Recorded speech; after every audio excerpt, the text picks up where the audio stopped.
먼저 예고편을 들려드리겠습니다. 청소요양원이라고 들어봤어요? 읍내에서 한 30분쯤 가면 있지.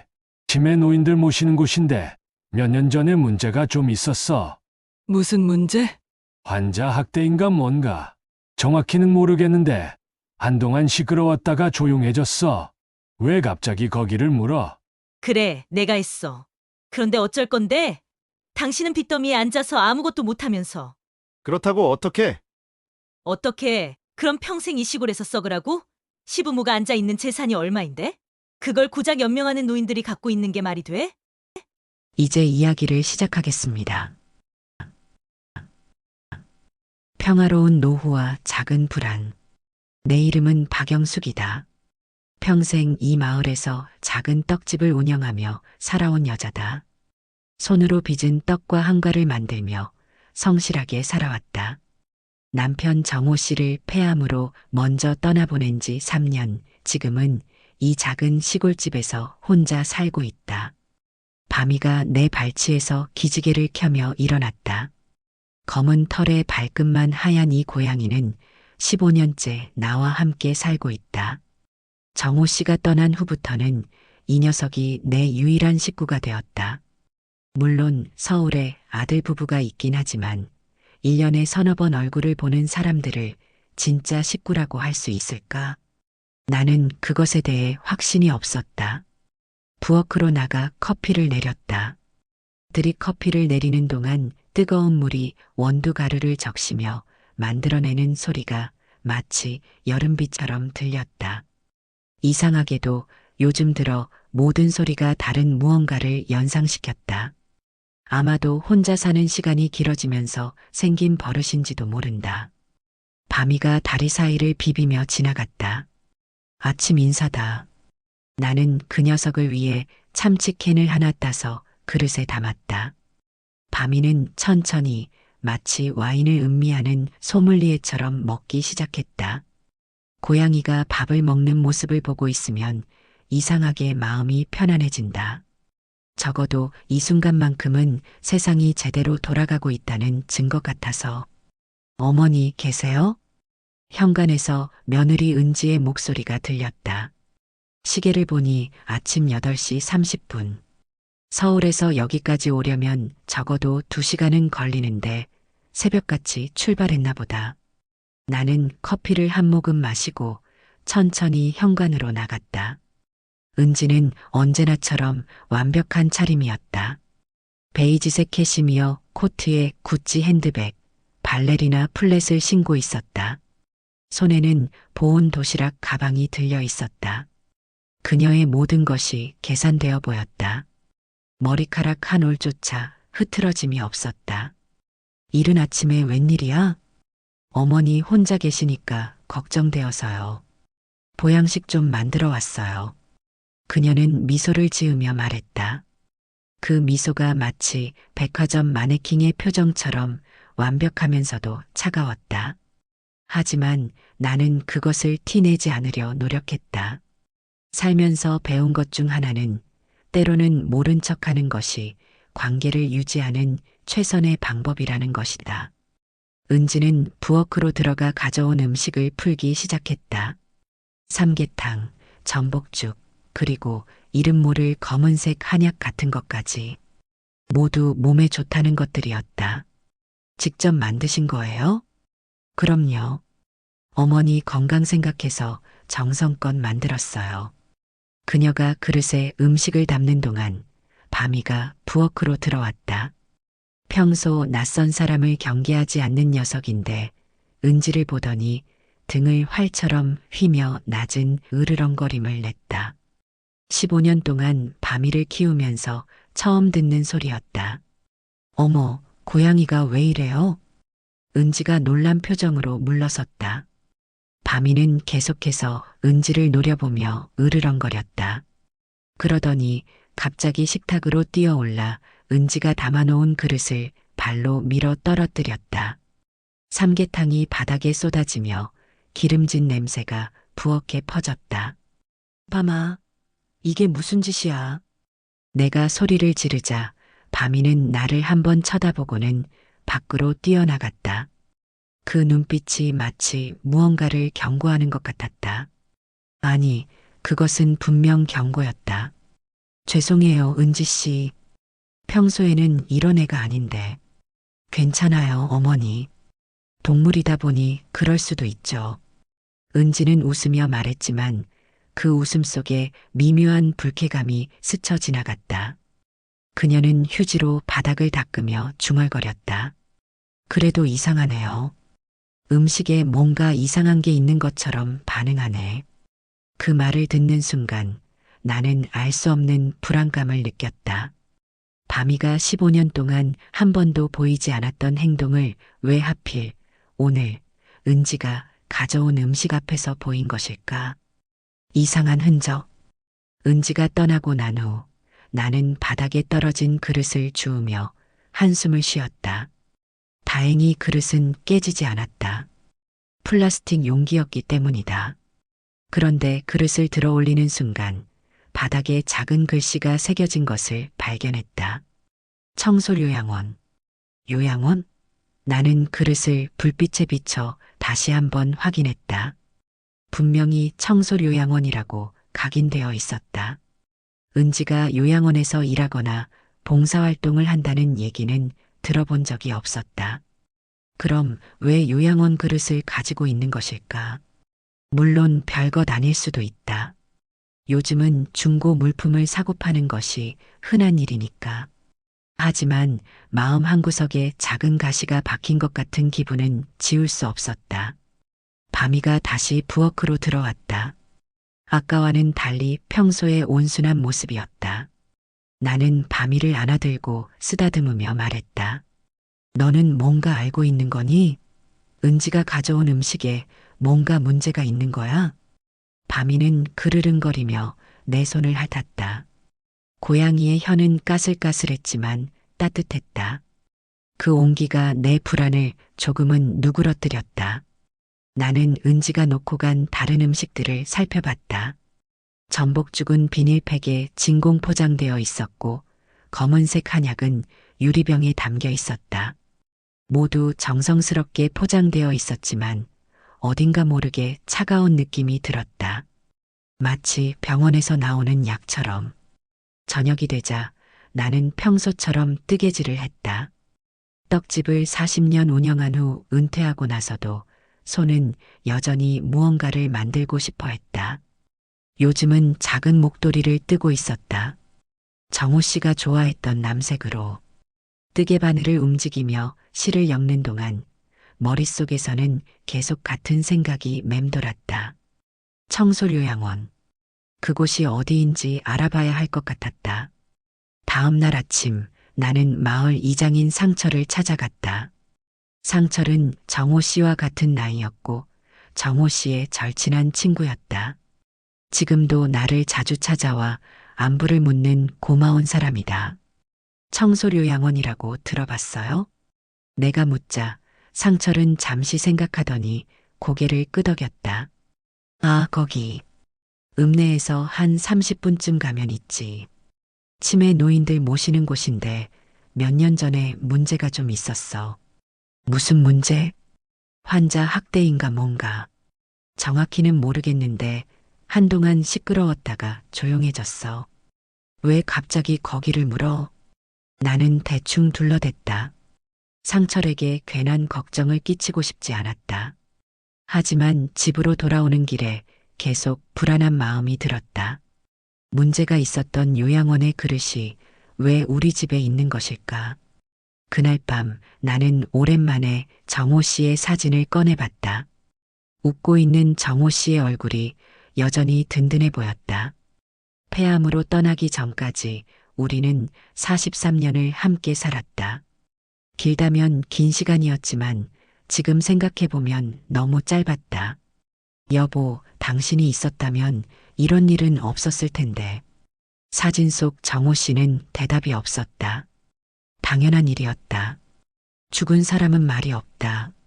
하지만 때로는 산 사람보다 죽은 사람의 침묵이 더 많은 것을 말해주기도 한다.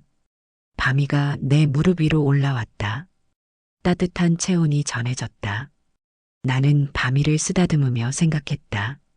만약 정말로 은지가 가져온 음식에 문제가 있다면 밤이는 어떻게 그것을 알았을까? 동물의 본능이란 것이 정말로 존재하는 것일까? 창밖에서 부엉이 울음소리가 들렸다. 깊은 밤, 어둠 속에서 울리는 그 소리가 마치 경고처럼 들렸다. 아니, 그것은 분명 경고였다. 내가 아직 모르는 무언가에 대한 묻혀있는 비밀. 새벽 3시, 밤이가 나를 깨웠다. 앞발로 내 얼굴을 톡톡 치며 야옹거렸다. 평소와 다른 다급한 울음소리였다. 나는 비몽사몽 상태로 일어나 밤이를 따라갔다. 밤이는 뒷문으로 나가더니 뒤뜰 구석으로 향했다. 거기는 정호 씨가 생전에 작은 창고를 지었던 곳이었다. 지금은 낡은 농기구만 쌓여 있었다. 밤이는 창고 옆 땅에서 앞발로 흙을 파기 시작했다. 밤아, 거기서 뭘 하는 거야? 달빛 아래서 밤이의 검은 털이 은빛으로 반짝였다. 녀석은 내 말을 무시하고 계속 흙을 팠다. 마치 무언가 중요한 것을 찾는 것처럼 필사적이었다. 나는 창고에서 작은 삽을 가져와 밤이가 파던 자리를 조심스럽게 팠다. 흙이 그리 깊지 않은 곳에서 비닐봉지가 나왔다. 안에는 작은 약병 여러 개와 접힌 종이가 들어 있었다. 손전등을 켜고 종이를 펼쳐봤다. 처방전이었다. 그런데 이름을 보는 순간 심장이 멈추는 것 같았다. 환자명 박정호. 내 남편의 이름이었다. 날짜를 보니 정호 씨가 죽기 한 달 전이었다. 처방약 목록을 읽어 내려갔다. 진통제, 항암제. 그런데 맨 아래에 이상한 약이 있었다. 졸피뎀 10mg. 나는 간호사 출신이다. 졸피뎀이 강력한 수면제라는 것을 잘 알고 있었다. 말기 폐암 환자였던 정호 씨에게 왜 이런 강한 수면제를 처방했을까? 게다가 처방전 아래에는 작은 메모가 적혀 있었다. 매일 저녁 식후 반드시 복용 확인할 것.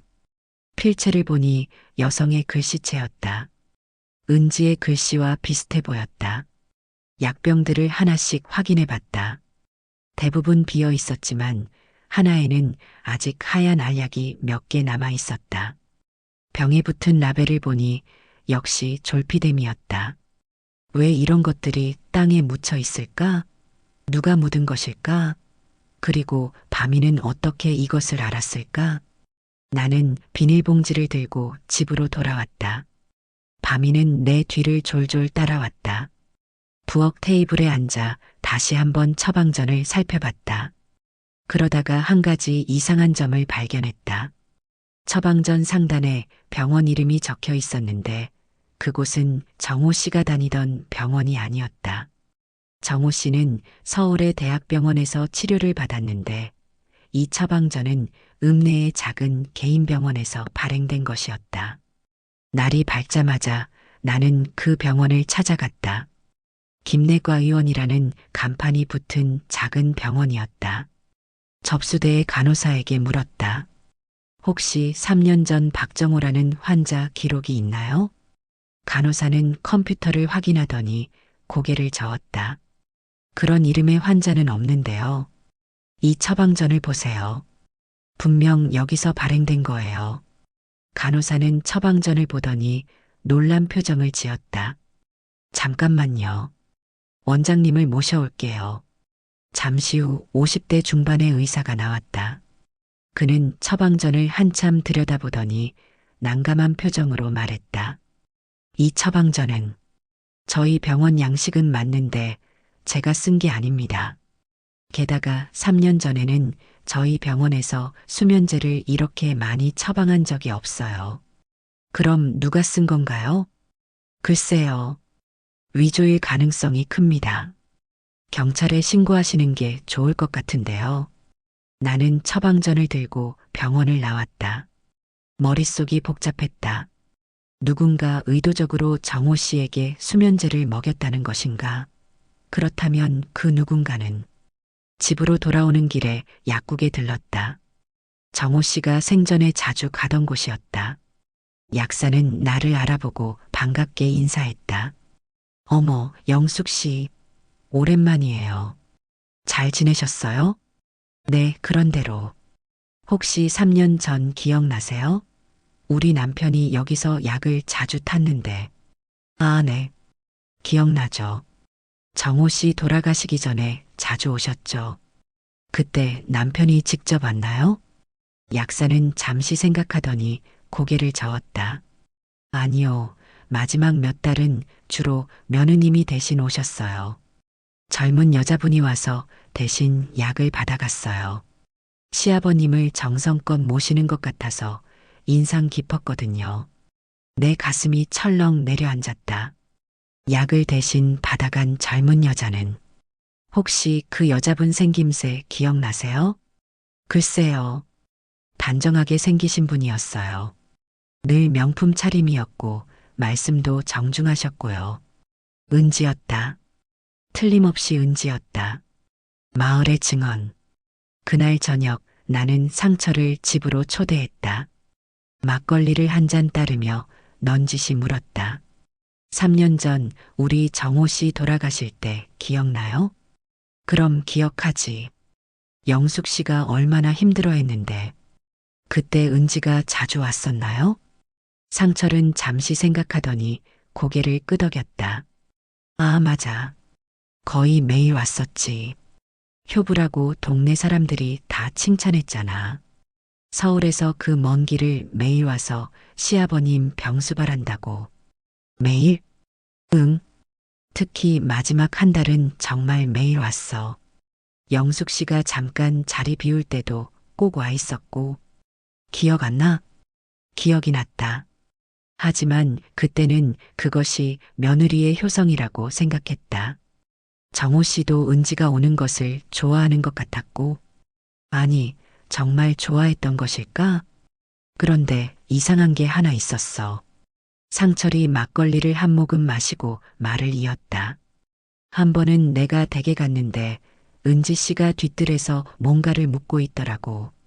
약병 같은 거였는데 시아버님이 약 드시는 걸 싫어하셔서 몰래 치워야 한다고 하더라. 그래서 그때는 그냥 그런가 보다 했지. 암 환자들이 약 먹기 싫어하는 경우가 많으니까. 근데 지금 생각해보니 좀 이상하긴 해. 약병을 왜 땅에 묻어? 나는 상철에게 오늘 발견한 것들을 보여줬다. 처방전과 약병들을. 상철의 얼굴이 점점 굳어졌다. 이거 경찰에 신고해야 하는 거 아니야? 아직은 확실하지 않아요. 좀 더 알아봐야 해요. 영숙 씨 혹시 의심하는 거야? 은지 씨가 뭔가. 나는 대답하지 않았다. 하지만 상철은 내 침묵의 의미를 이해한 듯 했다. 다음 날 나는 서울의 대학병원을 찾아갔다. 정호 씨가 치료받던 곳이었다. 3년이 지났지만 의무 기록은 남아 있었다. 담당 의사를 만나 물었다. 제 남편이 마지막에 수면제를 처방받았나요? 의사는 기록을 확인하더니 고개를 저었다. 아니요. 진통제는 처방했지만 수면제는 없네요. 환자분이 불면증을 호소한 적도 없고요. 그럼 다른 병원에서 처방받았을 가능성은? 글쎄요, 저희가 아는 한에서는 없습니다. 말기 폐암 환자에게 강한 수면제를 처방하는 건 위험할 수 있거든요. 호흡억제 부작용이 있어서. 호흡억제? 그 단어가 머릿속에 모처럼 박혔다. 만약 누군가 의도적으로 병원을 나와 집으로 돌아오는 기차 안에서 나는 계속 생각했다. 퍼즐 조각들이 하나씩 맞춰지고 있었다. 은지가 약을 대신 받아갔다. 처방전은 위조되었다. 수면제는 위험할 수 있다. 그리고 정호 씨는 집에 도착하니 밤이가 현관에서 기다리고 있었다. 녀석은 내 다리에 몸을 비비며 반겼다. 나는 밤이를 안아들고 말했다. 너는 알고 있었구나. 은지가 위험한 사람이라는 걸. 밤이는 그르릉거리며 내 품에 파고들었다. 따뜻한 체온이 전해졌다. 적어도 이 녀석만은 내 편이었다. 그날 밤 나는 일기장을 꺼냈다. 정호 씨가 마지막까지 쓴 일기장이었다. 죽은 사람의 일기를 읽는 것은 왠지 죄스러워서 지금까지 펼쳐보지 않았었다. 마지막 페이지부터 거꾸로 읽어 올라갔다. 대부분은 통증과 싸우는 내용이었다. 그런데 한 대목에서 멈춰섰다. 요즘 너무 졸립다. 은지가 가져다 주는 약을 먹으면 특히 더 그렇다. 하지만 착한 며느리의 정성을 무시할 수 없다. 그저 고마울 뿐이다. 아니, 정말 고마운 게 맞나? 가끔은 은지의 눈빛이 무서울 때가 있다. 내가 너무 예민한 건가? 다음 장을 넘겼다. 오늘도 은지가 왔다. 약을 먹으라고 계속 권한다. 병원에서 준 약이 아닌 것 같은데 물어볼 수가 없다. 만약 내 의심이 맞다면 아니다. 착한 며느리를 의심하다니. 내가 미쳐가는 건가? 그리고 그 다음 장. 더 이상 쓸 힘이 없다. 은지가 주는 약을 먹으면 온종일 잠만 잔다. 영숙에게 말해야 하는데 말할 수가 없다. 증거가 없다. 그저 의심일 뿐이다. 하지만 만약 정말로 거기서 일기는 끝났다. 정호 씨가 죽기 일주일 전이었다. 검은 진실의 시작. 나는 밤새 잠을 이루지 못했다. 정호 씨의 일기장을 몇 번이고 다시 읽었다. 읽을수록 분명해졌다. 정호 씨는 뭔가 이상함을 느꼈지만 확신할 수 없었고 나에게 말하지 못한 채 떠났다.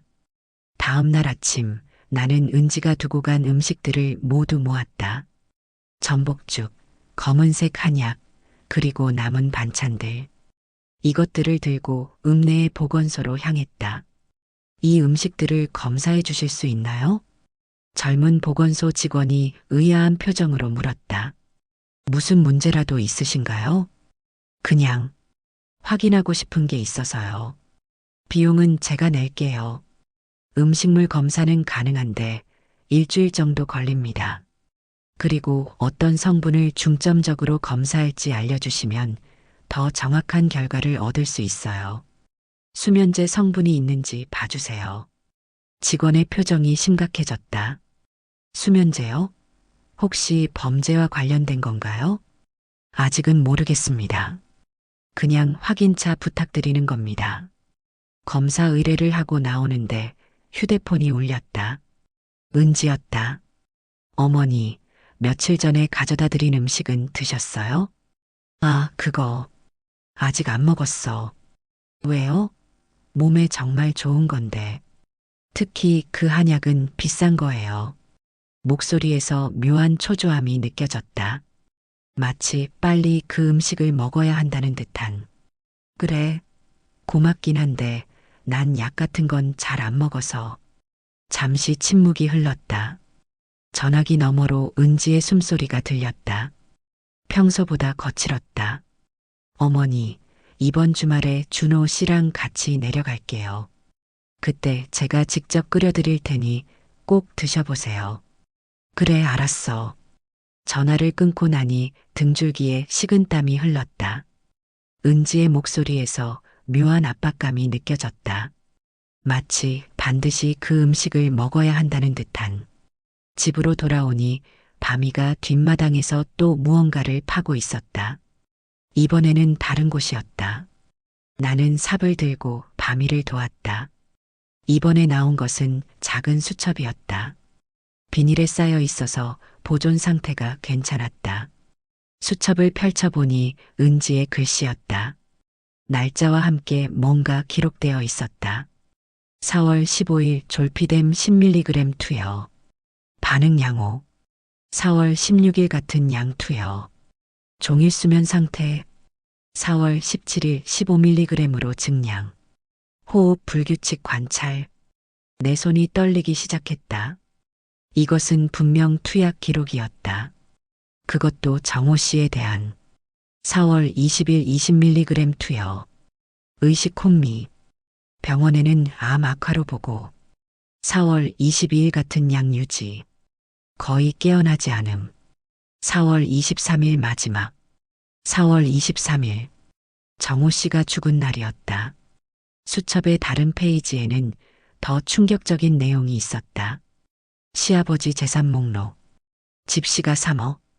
논 2,000평 시가 2억. 예금 5천만 원. 보험금 1억. 준호 빚. 사업 실패 빚 3억. 사채 5천만 원. 시어머니가 먼저 가면 모든 것이 해결된다. 나는 수첩을 덮었다. 더 이상 읽을 수가 없었다. 은지는 처음부터 계획한 것이었다. 정호 씨를 먼저 보내고 다음은 나였다. 그때 밤이가 크게 울었다. 현관 쪽을 보니 누군가 오는 소리가 들렸다. 시계를 보니 오후 4시. 예정보다 이틀 일찍 은지와 준호가 도착한 것이었다. 어머니 계세요? 준호의 목소리였다. 나는 급히 수첩을 옷장 깊숙이 숨기고 거실로 나갔다. 벌써 왔어? 네, 어머니 혼자 계신 게 걱정되어서 일찍 왔어요. 준호 옆에 선 은지가 미소를 지으며 말했다. 하지만 그 미소가 이제는 완전히 다르게 보였다. 가면처럼. 배고프시죠? 제가 저녁 준비할게요. 은지가 부엌으로 들어가는 것을 보며 나는 생각했다. 이제 어떻게 해야 할까? 증거는 있지만 아직 확실하지 않다. 보건소 검사 결과가 나올 때까지 기다려야 한다. 그때까지 저 여자와 같은 공간에 있어야 한다. 밤이가 내 다리를 스쳤다. 녀석의 따뜻한 체온이 용기를 주는 것 같았다. 그래, 조금만 더 버티자. 진실은 곧 밝혀질 것이다. 며느리의 민낯. 저녁 식사 시간이 고문 같았다. 은지가 차려낸 음식들이 식탁 위에 놓였다. 김치찌개, 불고기, 나물 반찬들. 평소라면 맛있게 먹었을 음식들이 오늘은 독약처럼 보였다. 어머니, 왜 안 드세요?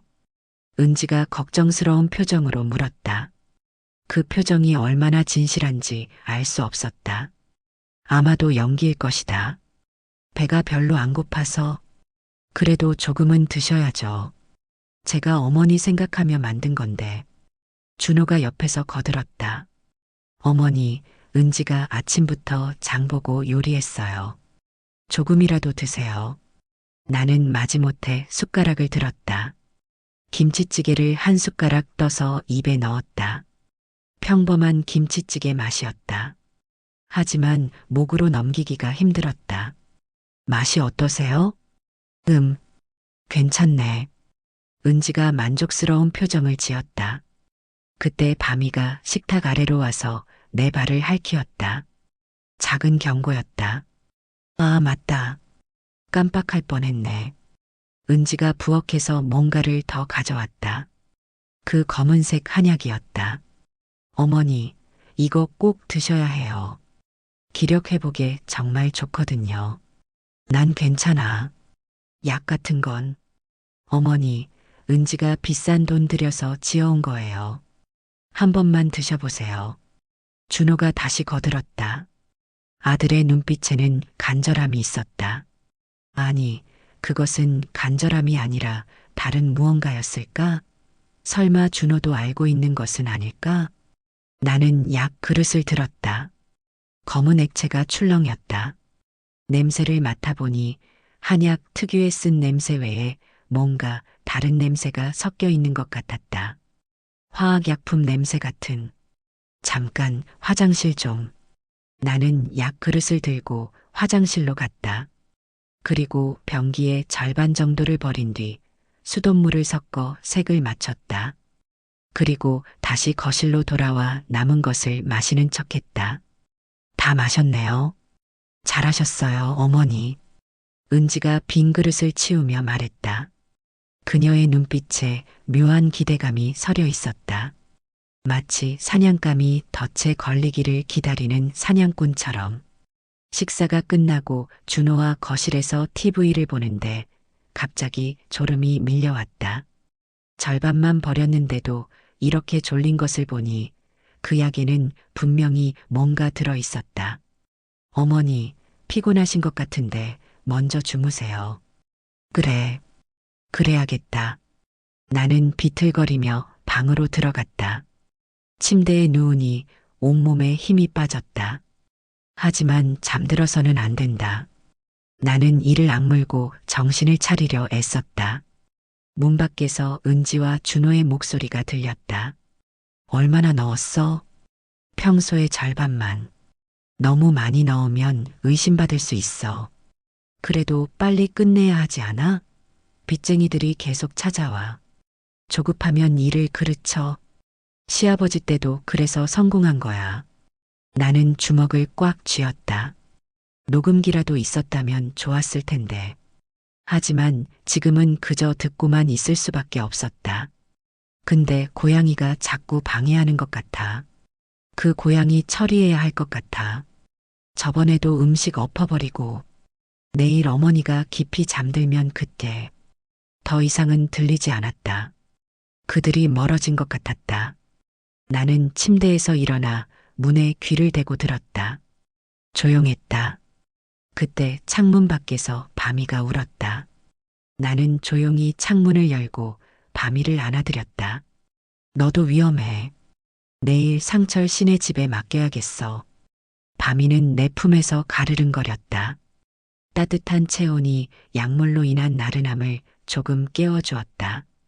새벽 4시 나는 조용히 방을 나왔다. 거실 소파에서 준호가 자고 있었고 은지는 안방을 쓰는 것 같았다. 나는 살금살금 현관으로 나가 신발을 신었다. 바미를 안고 상철 씨네 집으로 갔다. 새벽인데도 상철은 깨어 있었다. 무슨 일이야, 이 시간에? 바미 좀 맡아주세요. 그리고 이것 좀 봐요. 나는 상철에게 수첩을 보여줬다. 상철의 얼굴이 점점 창백해졌다. 이거 경찰에 신고해야 해. 아직이야. 보건소 검사 결과가 나와야 확실한 증거가 돼. 그때까지만 기다려요. 그때까지 영숙 씨가 위험할 수 있어. 괜찮아요. 이제 알았으니까 조심하면 돼. 그리고 만약 내게 무슨 일이 생기면 이 수첩을 경찰에 넘겨줘요. 상철은 걱정스러운 표정으로 고개를 끄덕였다. 진실의 폭로와 법의 심판. 3일 후 보건소에서 전화가 왔다. 다행히 은지와 준호가 잠시 외출한 사이였다. 박영숙 님이시죠? 검사 결과가 나왔습니다. 어떻게 나왔나요? 한약에서 졸피뎀 성분이 검출되었습니다. 일반적인 치료 용량을 훨씬 초과하는 양입니다.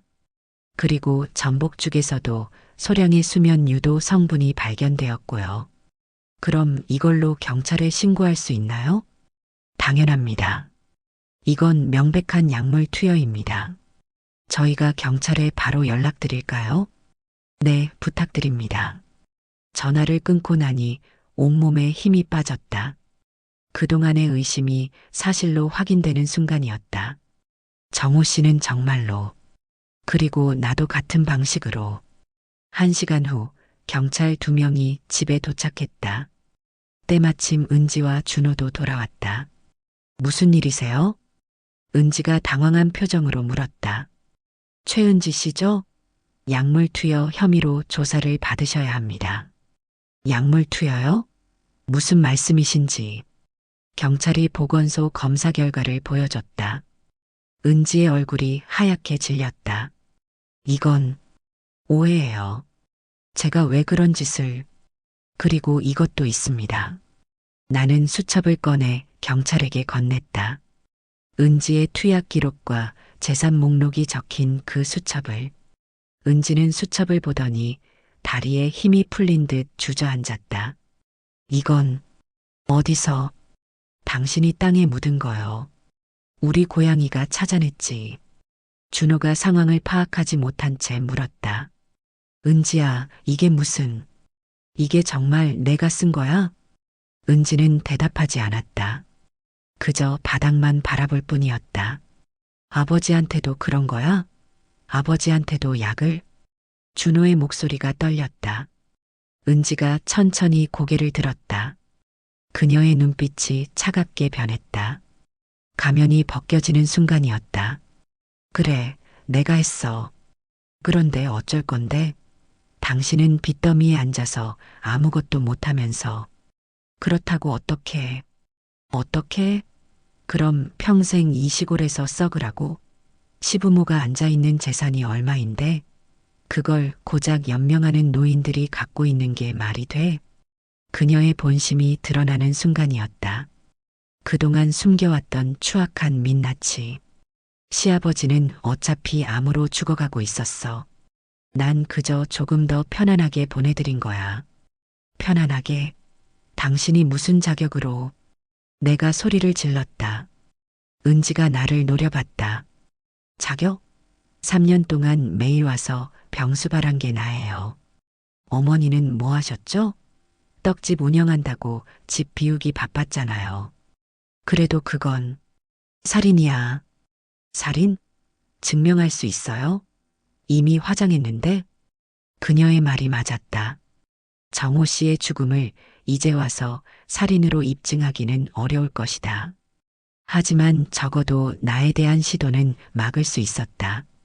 경찰이 은지에게 수갑을 채웠다. 최은지 씨, 일단 서해 가서 자세히 조사받으셔야 합니다. 은지가 끌려가면서 준호를 돌아봤다. 당신이라도 정신 차려. 그 재산 그냥 날려버릴 거야? 준호는 아무 말도 하지 못했다. 그저 망연자실한 표정으로 서 있을 뿐이었다. 경찰차가 떠나고 준호와 나는 거실에 마주 앉았다. 오랜 침묵이 흘렀다. 어머니, 정말 죄송합니다. 제가 은지를 제대로 알지 못했어요. 내 잘못은 아니야. 아버지께도 정말 그런 짓을 한 거라면. 준호의 눈에 눈물이 고였다. 나는 아들의 어깨에 손을 올렸다. 이미 지나간 일이다. 이제라도 알았으니 됐어. 빚 때문에 제가 무능해서 이런 일이. 빚은 갚으면 된다. 목숨보다 중요한 건 없어. 그날 밤 준호는 서울로 돌아갔다. 떠나기 전에 말했다.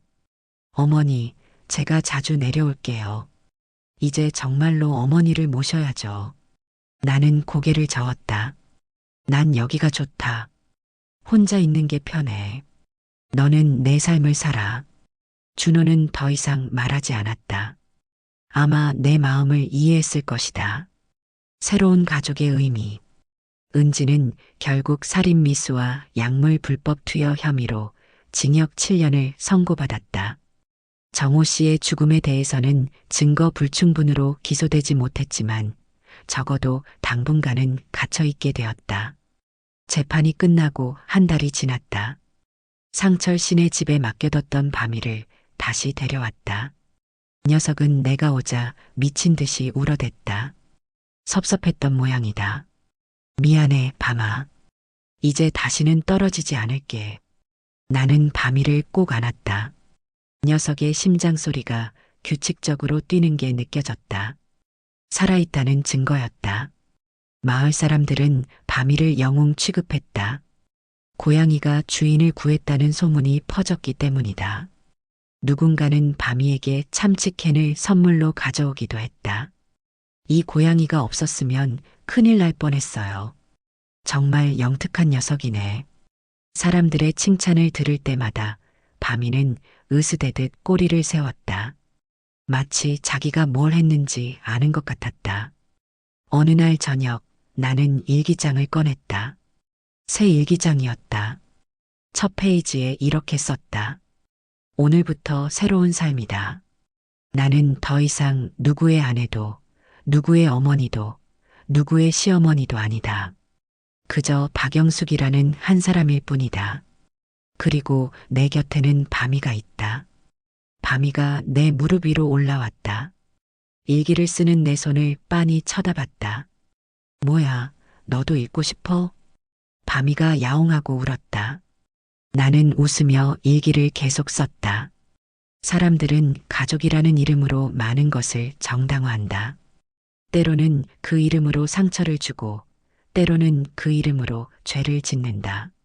하지만 진짜 가족은 피로 맺어진 관계가 아니라 서로를 진심으로 아끼고 지켜주는 관계가 아닐까?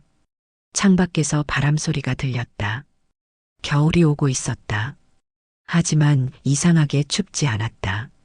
밤이의 체온 때문인지 아니면 마음이 편안해져서인지 준호가 가끔 전화를 했다.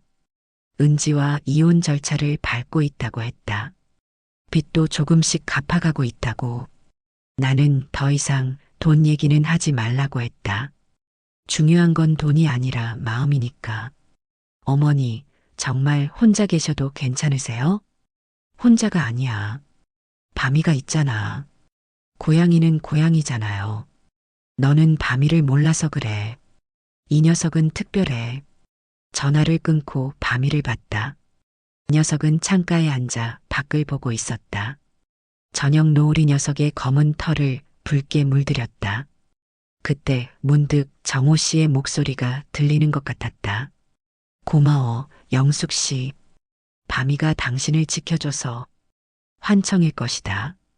하지만 그 환청마저도 따뜻했다.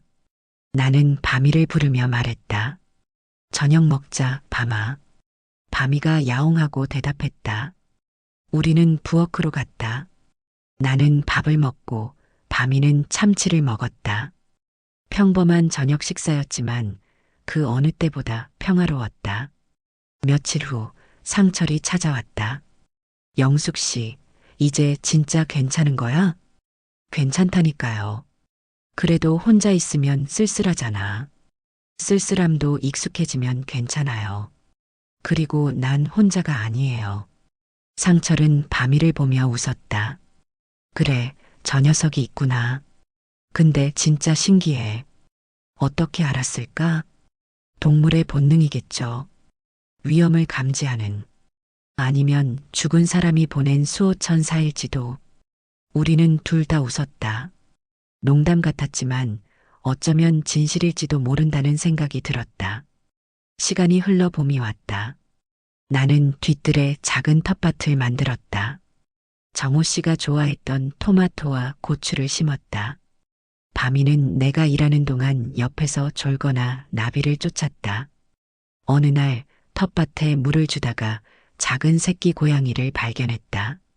하얀 털에 검은 반점이 있는 녀석이었다. 어미를 잃은 것 같았다. 밤아, 동생이 생겼네.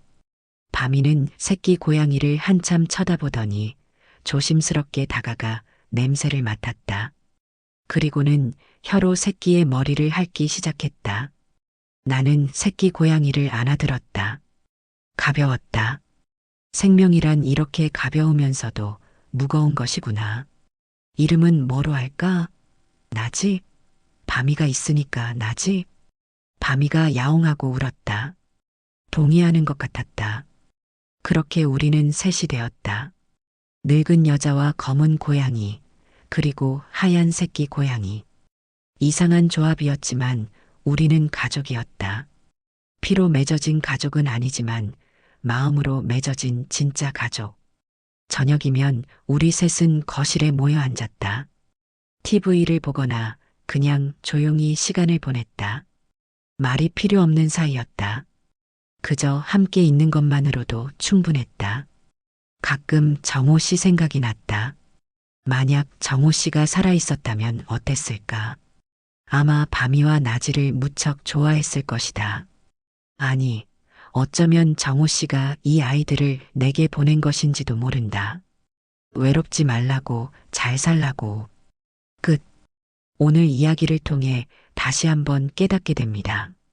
진짜 가족은 피로 이어진 관계가 아니라 서로를 지켜주고 아껴주는 마음이라는 것을요. 외롭고 힘든 순간에도 우리 곁에는 늘 작은 빛이 있습니다. 우리 모두에게는 저마다의 밤이가 있고 또 누군가에게는 우리가 밤이가 되어줄 수도 있겠지요. 여러분의 삶에도 그 따뜻한 동반자가 늘 함께하길 진심으로 응원합니다. 이야기가 마음에 드셨다면 앞으로도 계속 함께할 수 있도록 구독과 좋아요 눌러주세요. 채널을 유지하는 데 큰 힘이 됩니다. 그리고 여러분만의 특별한 이야기나 추억을 댓글에 남겨주시면 제가 직접 각색해서 또 다른 이야기로 만들어 드리겠습니다. 이 공간이 여러분께 위로와 공감이 되는 작은 쉼터가 되기를 바랍니다. 항상 건강하시고 늘 따뜻한 하루 보내시길 기원합니다. 감사합니다.